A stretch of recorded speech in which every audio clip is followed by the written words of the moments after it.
امسال و سال آینده بسیار دشوار و وزمین می شود. حتی خطر گرسنگی است.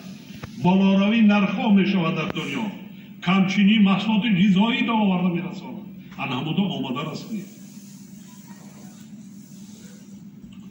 طبق تحلیل‌های متخصصان کارشناسان سازمان‌های با نفوذ بین‌المللی از جمله منشی سازمان ملل متحد سال 2021 در مقیاس سیاره از لحاظ تأمینات و آذوقه‌واری یکی از ساخت‌های وزین و حتی هلاکتبار در 100 سال آخر می‌گردد.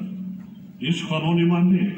این سخنان معاون منشی سازمان ملل متحد دایر به آذوقه‌واری. همچنین باید گفت که گرمشوی اقلیم در سال 2020 در تاریخ انسانیت بی‌سابقه بوده. گرما و خشکسالی و کم‌آبی سال گذشته در کشور ما از آغاز سال بار یکم به قید گرفته شد. چی ما را انتظار است در این سال؟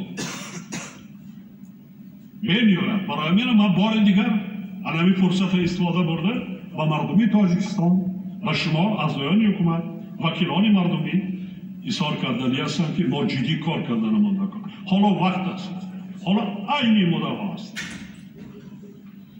وابسته به این رهبران ولایت‌ها و شهر و ناحیه‌ها خواجگی‌های دهقانی هر یک کشاورز و هر یک عائله را ضرور است که استفاده ثمرات زمین بیش از همه زمین‌های نزد حولگی و پرزیدنتی ذخیره کردن و استفاده تخم‌های اعلی صفت و با همین راه گرفتن تا 3 حاصل را مخصوصا در سال 2021 تامین نمایند.